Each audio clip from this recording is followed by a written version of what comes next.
안녕하십니까. 안녕하세요. 이제 추석 명절이 시작됐습니다. 우리 한민족의 명절인 추석이 되면 그동안 곳곳에 모여 있었던 온 가족들이 함께 모이죠. 그래서 송편을 빚기도 하고 또 윷놀이나 연날리기 같은 이런 놀이들을 하면서 즐거움과 기쁨을 누립니다. 이러한 우리 한민족과 마찬가지로 이스라엘 민족들도 이 명절마다 하나님 앞으로 모였습니다. 그래서 1년에 이 3차례 모여서 여러 가지 의식들과 규례들을 행하면서 이 하나님의 그 명절에 담겨진 그분의 기쁨과 즐거움에 동참했었는데요. 먼저 간략하게 이 여호와의 일곱절기라는 하나님의 7명절이 있습니다.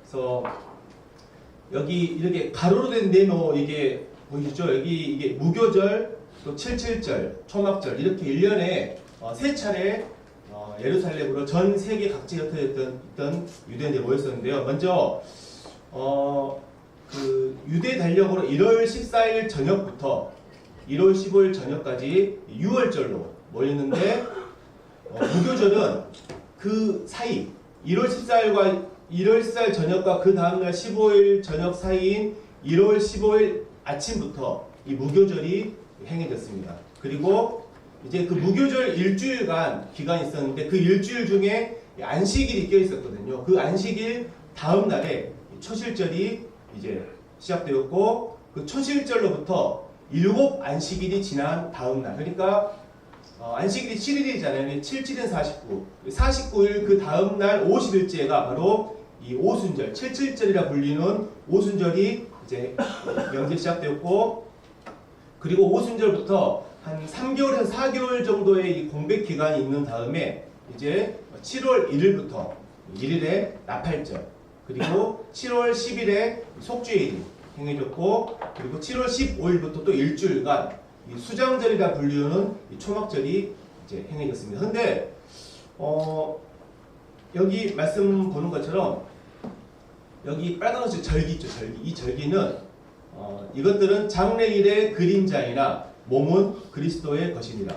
그래서 하나님께서 주신 이 7명절, 이 7절기들은 모두 다 예수 그리스도를 그림자로 예표하고 있습니다. 그리고 예수님을 통해서 이루어질 이 사역들, 그리고 또 그분의 백성들을 위해서 이루어 가실 하나님의 시간표가 어떻게 되는지를 그림자로 보여주는 것입니다. 그래서 이 모든 우리 거듭난 그리스도인들은 이 구약에 나타난 이 7절기를 우리가 연구하고 또 묵상하게 될 때 이 안에서 우리는 우리 주님의 어떠하심을 우리는 발견할 수 있고, 그리고 이 그분의 백성들 안에서 이루어지는 이 하나님의 명절이 오늘날 우리 이 교회인 우리에게 어떻게 성취되어졌고 또 앞으로 어떻게 성취될 것인지를 이 하나님의 시간표를 우리가 알게 될 때 우리는 여기서 오직 우리 주 예수 그리스도만이 우리의 모든 것이 된다는 사실을 우리는 발견하게 되고 또 우리는 그에 합당한 삶을 살 수 있는 것입니다. 그래서 먼저 첫 번째 명절인 6월절부터 함께 살펴보겠습니다. 6월절은 유대 달력으로 1월 14일 저녁에 시작됩니다. 이때가 우리가 지금 사용하는, 우리는 태양력을 사용하잖아요. 우리가 사용한 태양력으로부터 한 3월에서 4월 정도가 유대 달력으로 1월입니다. 그러니까 지금 저희가 10월이잖아요. 그러면 유대 달력은 지금 6월에서 7월이 되는 것입니다. 근데 이게 어떤 의미가 있냐면 하나님께서 6월절을 제정하실 때 이미 태양력으로는 3월과 4월 사이였잖아요. 그러니까 이때 하나님께서는 이스라엘의 이 역사를 새롭게 시작하신다는 그 의미에서 이전에 3개월, 4개월이라는 그 날들을 다 지워버리시고 6월절이 시작되는 그 날을 기점으로 이스라엘의 모든 역사, 모든 이 달력을 새롭게 시작하시고 출발하신 것입니다. 그래서 이 이스라엘에게 있어서 이 6월절의 의미는 바로 애굽의 종살이에서 해방돼서 하나님의 지상 백성으로 새롭게 시작한다, 이런 의미가 있는 것이고, 또 우리 교회에게 있어서 이 6월절은 전날의 사탄의 이 종에서, 이 죄의 종에서 우리가 해방돼서 하나님의 이 천상 백성으로 새롭게 시작한다는 의미가 있습니다. 그래서 여기 밑에 있는 말씀처럼 특별히 교회에게는 누구든지 그리스도 안에 있으면 새로운 피조물이라 이전 것은 지나갔으니 보라 새 것이 되었도다. 이것이 우리 교회에게 갖는 이 유월절의 의미가 될 것입니다. 그렇다면 유월절이 어떻게 우리 주님을 예표하고 있는지를 하나씩 살펴보겠습니다. 먼저 유대 전력으로 1월 10일에 흠없는 이 어린 양, 1년 된 수컷 어린 양을 각 집에서 선택을 했습니다. 이것은 이 흠이 없다는 것은 죄가 전혀 없으신 우리 주님의 그 순결함을 상징하고 있죠. 그리고 그 어린 양을 1월 14일 저녁까지 간직했다가 1월 14일 저녁 해질 무렵에 그 어린 양을 잡아 죽였습니다. 이것은 십자가에서 한 마리의 어린 양으로 죽으신 우리 주님을 상징합니다. 그리고 그 잡은 양의 피를 문설주와 임방에 발랐습니다. 이것은 과거 출애굽 당시에 죽음의 사자가 문설주와 좌우 임방에 뿌려진 피를 볼 때 죽음의 사자가 넘어갔듯이 오늘날 이 믿는 성도의 마음에 뿌려진 이 주님의 이 피를 보시고 하나님의 심판이 넘어가게 됨을 상징하고 있습니다. 그리고 양의 고기를 불로 구워 먹었습니다. 이 불은 심판을 상징합니다. 그래서 양의 고기를 불에 구워 먹는 이것은 바로 그리스도의 고난과 희생을 그림자로 보여주고 있죠. 그리고 이 양고기와 함께 무교병, 누룩이 없는 빵, 이것과 쓴 나물을 함께 먹었습니다. 이 무교병은 죄가 없다는 것을 보여주고 쓴 나물은 애굽의 고통을 기억하는 상징이었는데 이것은 바로 우리 주님의 죄 없으심과 또 십자가의 고난을 또 상징하고 있습니다. 그리고 이제 허리에 띠를 띠고 발에 신을 신고 손에는 지팡이를 든 채 급히 이제 먹었습니다. 이것은 이제 당시 출애굽의 긴박한 그 상황 속에서 나그네 된 이 하나님의 백성들에게 자세를 보여주는데 이 사실이 오늘날 우리 교회에 있어서는 어떤 의미가 있냐면 우리 또한 지금이라도 당장에 세상을 떠날 수 있다는 이런 긴박함을 가지면서 우리는 하나님의 부르심을 따라가는 나그네의 삶을 따라가야 한다는 것을 우리에게 보여주고 있습니다. 그래서 이 유월절은 처음에는 가정 중심의 제사였는데 후대에 가서는 이것이 성전 중심의 제사로 이제 정착되었고 우리 주님께서 오셨을 당시에는 매년 유월절마다 전 세계 각지에 흩어져 있었던 수십만 명의 이스라엘 사람들이 예루살렘에 모여서 유월절 양을 잡으면서 이 유월절 명절을 지켰습니다. 자, 그리고 두 번째로 이 하나님의 명절 두 번째 명절은 무교절입니다. 무교절은 우리 주님의 장사되심을 이제 예표하고 있는데요. 유대 전력으로 1월 15일부터 이제 7일간 지켜졌는데요. 근데 특이한 점이 유월절이 1월 14일 저녁부터 15일 저녁까지 지켜졌는데 무교절은 그 중간인 15일 아침부터 지켜졌습니다. 그래서 서로 겹치죠. 그렇기 때문에 성경에서는 유월절과 무교절을 같은 날로 표현하는 것도 있습니다. 이 무교절 기간 동안에 이스라엘 백성들은 그 7일 동안 아무런 노동도 하지 않았고 매일 하나님께 화제, 불로 제사를 드리면서 자신을 드리는 이 헌신을 다짐했습니다. 그리고 이 무교절 기간 동안에는 집안에 있는 모든 누룩을 다 찾아서 제거하고 땅에 묻었습니다. 그리고 오직 누룩이 없는 무교병만을 먹었습니다. 누룩은 성경에서 죄와 부패를 상징하죠. 그래서 이렇게 누룩을 제거하고 땅에 묻었다는 것은 우리 주님이 어떻게 예표하냐면 우리 주님께서 십자가에서 죄를 제거하신 것과 그리고 무덤에 장사되신 것을 예표하고 있습니다. 그래서 이 무교절은 우리 주님의 죽으심 그 장사됨으로 성취됐는데 이 무교절이 우리에게 갖는 우리 성도들의 삶에 적용되는 이 의미는 어떤 의미가 있냐면 우리 구원받은 성도들 또한 죄에 대해 죽으신 우리 주님과 함께 연합해서 우리 또한 주님과 함께 장사됐다고 성경은 말씀하시죠. 그렇기 때문에 우리 성도들 또한 바로 죄를 버리고 죄에 대해 죽었다는 그 고백의 삶을 우리는 항상 살아야 되는 것을 이 무교절이 우리에게 상징적으로 보여주고 있습니다. 그래서 6월절이 죄에서 구원받은 그 사건을 나타낸다면 무교절은 이제 구원받은 이후에 죄를 제거하고 죄를 싸워 나가야 되는 그런 거룩한 삶을 살아야 된다는 것을 이 무교절이 우리에게 보여주고 있습니다. 그리고 세 번째로 초실절. 이 초실절은 무교절 일주일 기간 중에 안식일이 껴 있었잖아요. 그 안식일 다음 날에 지켜졌습니다. 우리 주님의 부활하심을 상징하는데 우리 주님께서 안식 후 첫날 안식일 다음 날에 부활하셨잖아요. 그래서 이 초실절은 이 이스라엘의 명절에 있어서 곡식 추수가 이제 시작됐다. 그래서 이스라엘 백성들의 제사장이 그 가장 먼저 추수한 그 곡식 단 묶음을 가져다가 성전에 가져가서 하나님 앞에서 이게 흔들어서 이 요제, 이 흔드는 제사 요제를 드렸거든요. 그래서 이 첫 열매의 묶음과 함께 여러 종류의 제사들을 이제 드렸습니다. 그런데 여기서 이 첫 열매를 드리는 것, 이것은 어떤 의미가 있냐면 첫 열매 이후에 이제 추수되어지는 모든 열매가 하나님께 속한 것이라는 그 믿음의 고백이었습니다.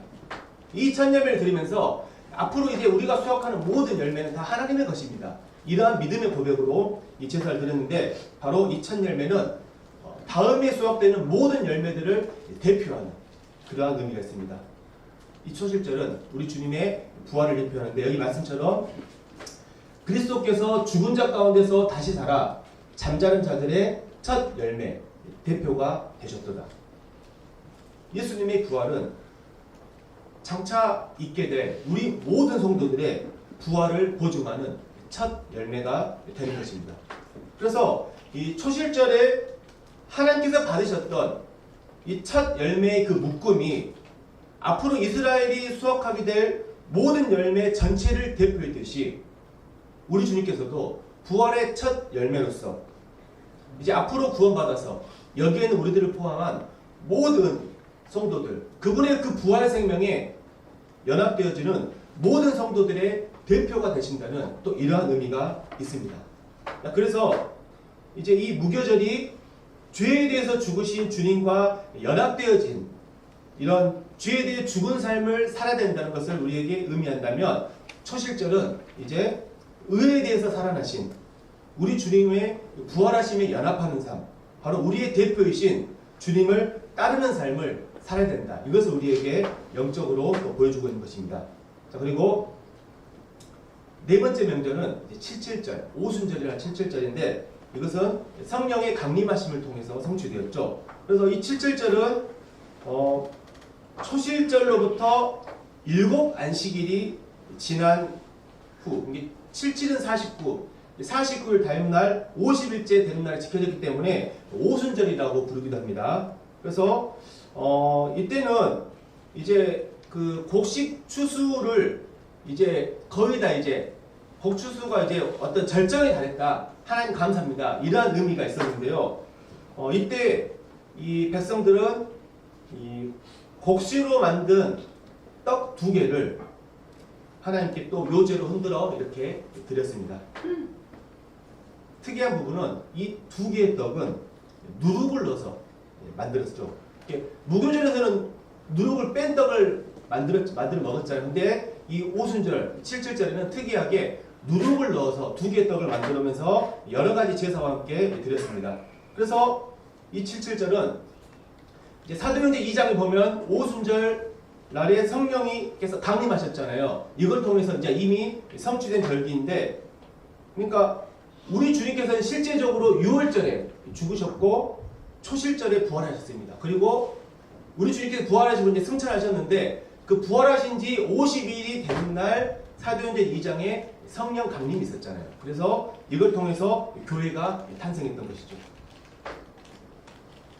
이 오순절에 드렸던 떡은, 이 2개의 떡은 앞서 초실절에 드렸던 그 수확의 첫 열매 단과 같은 수확물입니다. 같은 수확에서 나온 것인데 이걸 뭔 의미하냐면 초실절의 첫 열매이신 우리 주 예수 그리스도와 그리고 오순절의 이 열매들인 우리 거듭난 성도들은 한 수확물이다.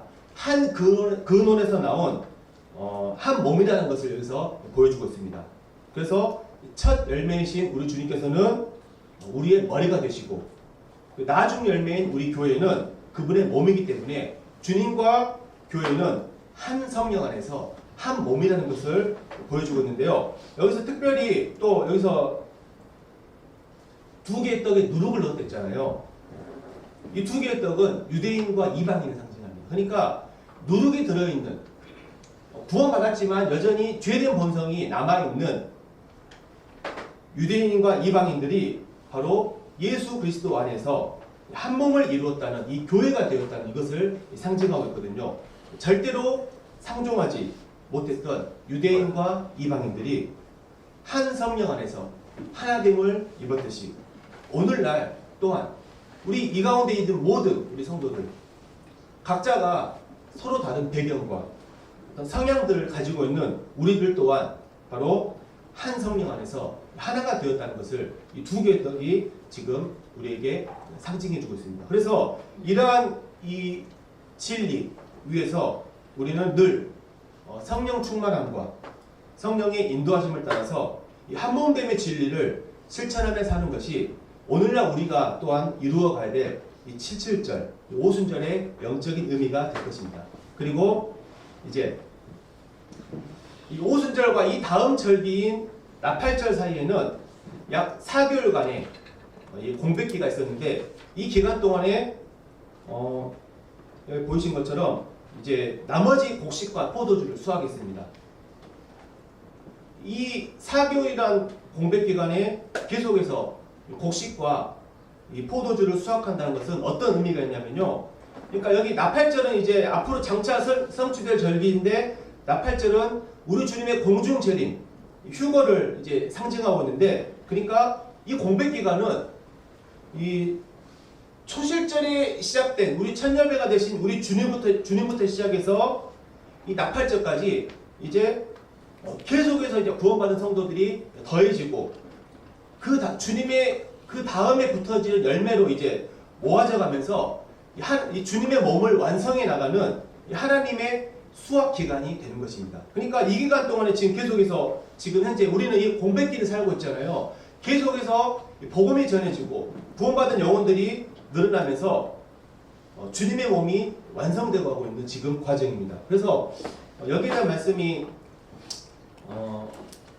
저는 이 말씀이 생각나는데 이방인의 충만한 수가 들어오기까지 이스라엘의 덜은 완악하게 될 것이다. 그러니까 이방인의 충만한 수가 찰 때 구원받은 이방인의 충만한 수 할 때 우리 주님의 몸이 완성되잖아요. 그래서 그때 모든 추수 하나님께서 수확하실 모든 추수가 이제 다 끝나는 것이 이렇게 상징되는데 하나님께서는 완성된 주님의 몸을 완성된 모든 수확물들을 바로 하늘로 이제 올리시는 영광스러운 휴거가 바로 나팔절이 이제 있게 되는데 현재 우리는 이 현재 공백기를 교회 시대, 은혜 시대라고 불리는 이 공백기를 살아가는데 지금 정말 그 마지막 때가 이제 왔다는 것을 우리는 이제 느끼고 있죠. 그래서 이제 앞선 이 6월절, 무교절, 초실절, 77절은 이미 주님 안에서 다 성취가 되었고 우리 안에 이루어진 절기인데 이제 앞으로 있게 될 나팔절과 속죄일과 초막절은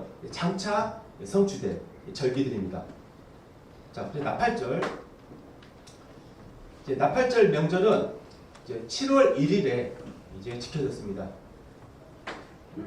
이때 아무런 노동도 하지 않았고 여러 제사를 드리는데 이때 나팔을 울리면서 이 나팔절이 시작됐다는 것을 알렸습니다. 이 나팔의 의미는 하나님의 임재 그리고 회개를 촉구하고 왕이 오신다 이것을 상징하는 의미가 있었습니다. 그래서 이날은 이제 특별히 앞으로 있게 될 속죄일과 초막절을 준비해라. 나팔을 불면서 이제 앞으로 있게 될 그 날들을 준비해라. 이러한 의미가 있었습니다. 이제 이 나팔절은 장차 머지않는 미래에 성취가 될 것입니다. 그때 두 가지 측면에서 이 나팔절은 성취됩니다. 교회와 이스라엘이 각각 다릅니다. 장차 하나님의 나팔이 울리게 될 때 우리 교회는 여기 말씀처럼 나팔 소리가 나매 죽은 자들이 썩지 아니할 것으로 다시 살고 우리도 변화하리라. 우리는 주님의 공중주림의 그 소망이 우리에게 성취되는 그 순간인데, 이스라엘에게는 이 말씀처럼 저가 큰 나팔 소리와 함께 천사들을 보내리니 저희가 그 택하신 자들을 모으리라. 이스라엘에게는 이제 주님의 그 지상 재림이 임박했으니 회개할 것을 이스라엘에게 촉구하면서 이스라엘 땅으로 이 이스라엘 백성들을 모으는 그 회개의 시작이 바로 나팔절이 되는 것입니다. 자, 오늘 6번째 명절은 속죄일입니다. 7월 10일에 지켜졌는데 나팔절이 7월 1일에 이제 시작됐잖아요. 그래서 이 속죄일까지 이 10일이라는 기간 동안에 이제 그 열흘 동안 이스라엘 백성들은 회개하는 그 시간을 가졌어요. 그리고 회개하는 다음에 이 속죄일을 맞이하면서 이스라엘 백성들이 이 속죄일을 7절기 중에 이스라엘 백성들은 가장 거룩하고 경건하게 이 절기들을 지켰습니다. 이날은 1년에 단 한 차례 대제사장이 지성소에 들어가는 날이었습니다. 제사장은 목욕을 하고 이제 세마포 옷을 입었습니다. 그리고 먼저 숫송아지로 자신과 자신의 가족들을 위해서 속죄 제사를 드린 다음에 이제 2마리의 짐승을 가져다가 제비를 뽑았습니다. 그래서 먼저 제비에 뽑힌 염소는 하나님께 속죄 제물로 드렸고, 그 다음 염소는 이제 광야로 보내버리는 아사셀이라는 염소로 삼았습니다. 그러니까 먼저 속죄 제물로 드려진 이 염소의 그 피는 지성소 안에 이제 그 속죄수 위에 뿌려가지고 모든 이스라엘 백성들의 죄를 덮었고, 그리고 이 나머지 아사셀 염소는 제사장이 이제 머리에 안수해서 이스라엘 백성들의 모든 죄를 이 아사셀 염소에게 전가시켜서 광야로 보내버리면서 이제 하나님께서는 죄를 또 영원히 기억지 않으신다. 이 속죄일 때 이런 의미를 담았습니다. 이 속죄일은 이제 1년 동안 쌓여있던 이스라엘 민족들의 전체 죄를 속죄하고 정결하게 하는 날이었는데요. 근데 이 구약의 이 속죄일이 현지를 살아가는 우리 교회에게 또 주는 영적 교훈이 또 있습니다. 구약에서는 1년에 단 한 차례만 속죄일이 있었잖아요. 근데 오늘날 우리 교회는 바로 우리의 대제사장 되시는 우리 주님을 힘입어서 우리는 매 순간 우리에게 속죄일이 우리에게는 이제 우리 삶 속에서 이루어지죠. 이것은 이미 우리에게 완전한 속죄는 이루어졌지만 우리는 이것은 어떤 의미가 갖냐면 우리는 매 순간 주님 앞에 우리의 죄를 자백하는 삶을 살아야 하는 것이 속죄일이 우리 교회에게 갖는 또 영적인 의미가 되는데, 이제 예언적인 측면에서는 장차 속죄일이 이루어지잖아요. 이때도 교회와 이스라엘이 각각 다르게 성취가 될 것입니다. 장차 속죄일이 될 때는 우리 교회는 그때 이 기간에 하늘에서 우리는 그리스도의 심판대에서 이 상급을 받게 되는 이러한 심판대가 있고, 또 어린 양의 혼인 예식에 우리는 그때 참여할 것인데, 그때 이 땅에서는 이스라엘이 어떤 일이 있냐면 여기 말씀처럼 각 사람의 눈이 그를 보겠고 그를 찌른 자들도 볼 것이요 또 그를 말미암아 애곡하리니. 그들이 과거 배척하고 십자가에 못 박아 죽였던 예수 그리스도의 그 지상 재림을 이들이 이제 바라보면서 그들이 민족적으로 완전한 회개를 하는 것이 장차 이제 성취될 속죄일의 의미입니다. 자, 그리고 마지막으로 초막절. 초막절은 7월 15일부터 7일간 지켜졌습니다. 이때는 정말 이스라엘이 이제 즐거워하는, 기뻐하는 절기였는데, 이 한 해의 수확을 모두 다 이제 마치면서 기념하고 곡식들을 저장하면서 하나님께 감사하는 절기였습니다. 이스라엘 백성들은 초막을 짓고 그 초막 안에서 7일간 살았는데, 이것은 과거 광야에서 초막을 짓고 살았던 그 생활들을 기념하면서 그때 하나님께서 우리와 함께 하셨다. 그때 하나님께서 우리를 돌보셨다. 이것을 감사하고 기념하는 이러한 행위였습니다. 근데 이때 이 초막절에 행했던 특별한 의식 두 가지가 있었습니다. 첫 번째는 제사장이 실로암 못에 가서 물을 길어서 성전 제단에 물을 붓는 의식이 있었어요. 이것은 장차 오실 성령님을 갈구하는 그런 의식이었는데, 요한복음에 보면 우리 주님께서 이제 오셔서 초막절 마지막 날에 이렇게 선포하시잖아요. 누구든지 목마르거든 내게로 와서 마셔라 하시면서 영원히 목마르지 않는 생수이신 성령을 주시겠다 말씀하셨는데, 이스라엘 백성들은 어떻게 했죠? 거절했죠. 자, 그리고 또 두 번째 의식이 또 성전 뜰에 높이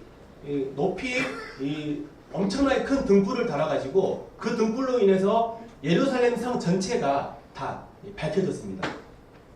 이것은 광야에서 구름 기둥과 불 기둥으로 인도하신 하나님을 이제 기념하는 의식이었는데, 또 요한복음에서 우리 주님께서 오셔가지고 나는 세상의 빛이라 이렇게 말씀하셔서 그들의 빛이 되겠다고 하셨는데, 이스라엘이 또 그것도 거절했습니다. 그렇기 때문에 이 초막절 행했던 이 의식들은 장차 천년왕국 때, 장차 성취될 천년왕국 때 주님께서 말씀하신 영원히 목마르지 않는 생수가 되겠다는 말씀은 우리 계시록 22장 보면 이 말씀 있잖아요. 수정같이 맑은 생명수 강가가 나오잖아요. 그렇게 성취가 될 것이고, 또 주님께서 내가 세상의 빛이 되겠다 이 말씀은 만국을 비추는 어린 양의 등불로서 성취가 될 것입니다. 근데 특이하게 지금 여기 이 두 가지 의식은 율법에 명시된, 하나님께 지키라고 명시된 그 규례들이 아니었어요. 이것은 사람들이 초막절을 지키면서 이제 그들의 마음 가운데 있는 이 소원을 이제 그 의식으로 만든 건데, 하나님께서 말씀하지 않는 것임에도 불구하고 사람들의 마음에 있는 소원과 그런 갈망들을 하나님께서는 이제 말씀에 기록되지 않는 것이랄지라도 그걸 들어주시고 성취하시는 것을 보게 되는데, 이 부분은 근데 제가 다음에 되면 좀 따로 자세하게 제 마음 가운데 좀 감동이 되는 부분이 있어서 따로 교제하도록 하겠고요. 어쨌든 이 초막절 또한 장차 성취될 때 교회와 이스라엘에게 각각 다르게 성취가 됩니다. 먼저 교회에게는 이 초막절이 성취될 때 천년왕국에서 우리의 그동안 수고한 이 상급을 누리는 이제 어린 양의 혼인 잔치로 우리는 누리게 될 것이고, 그리고 이스라엘은 이때 이제 천년왕국의 백성으로서 모든 민족 위에 서게 된 그 영광을 누림으로써 이 초막절이 성취가 될 것입니다. 자, 이제 말씀을 정리하겠습니다. 지금까지 간략하게 하나님의 명절인 일곱 절기를 저희가 살펴봤습니다. 이 일곱 절기에 나타난 그림자로 나타난 우리 주 예수님에 관한 모든 것은 우리 성도들 안에 다 성취되었고 또 앞으로 성취가 될 것들입니다. 먼저 이 유월절은 우리가 매주 실행하는 주의 만찬 때 바로 어린 양 대신 주님을 기념하는 주의 만찬을 통해서 이제 유월절이 해당되죠. 그리고 무교절은 죄에 대해 죽으시고 무덤에 장사된 우리 주님과 연합해서 우리 또한 죄에 대해 죽은 삶으로 사는 것이 바로 이 무교절의 의미이고, 또 처실절은 바로 의에 대해 살아계신 주님의 부활하심에 연합하는 삶, 그리고 오순절은 성령님의 임재 안에서 모든 지체가 한 몸을 이루는 어떤 성령 충만한 삶을 살아가는 것이 우리에게 이제 적용돼야 될 의미입니다. 그리고 이제 앞으로 성취될 나팔절은 우리는 나팔절을 소망하면서 우리는 주님께서 오실 때까지 우리의 이 소망을 주님과 같은 몸으로 우리가 변화된다는 그 영광스러운 그 미래에 우리의 소망을 두고 살아가는 것. 그리고 속죄일은 장차 우리가 주님을 위해서 행했던 모든 충성과 섬김을 상급으로 갚아주시는 그리스도의 심판대를 우리에게 소망하게 하죠. 그리고 아까 잠깐 살펴봤듯이 우리는 이 속죄일이 우리 삶 속에서 매 순간 자백하는 삶으로 이루어져야 된다. 그리고 초막절은 장차 우리가 그 주님과 함께 이 세상을 다스릴 그 천년왕국을 소망하는 것이 초막절을 의미하고 있는데, 자, 그래서 우리가 살펴본 이 일곱 절기, 하나님의 이 일곱 명절은 하나님 그분의 기쁨이자 즐거움이었습니다. 그리고 이것은 하나님의 백성들이 누릴 권리이자 그들의 자부심이었습니다. 근데 이 일곱 절기가 이미 구원받은 우리들 안에 이제 이루어졌고 이루어질 것입니다. 그렇기 때문에 우리 또한 이 일곱 절기들, 이 일곱 명절들을 감사함으로 누리고 또 소망해야 될 것입니다. 이스라엘 민족들이 그들의 명절을 고대하고 기다렸듯이 우리 또한 우리의 이 영적 명절을 고대하고 기다려야 되는 것이죠. 왜냐하면 하나님의 기쁨과 즐거움이 여기에 있기 때문에 우리 또한 동일하게 하나님의 기쁨과 즐거움에 참여하고 또 믿음으로 누려야 될 필요가 있다고 생각합니다. 자, 이상으로 말씀을 마치겠고요. 성도님들 모두 즐거운 또 우리 한민족의 명절인 추석 즐거운 명절 되시길 바랍니다. 이상으로 마치겠습니다.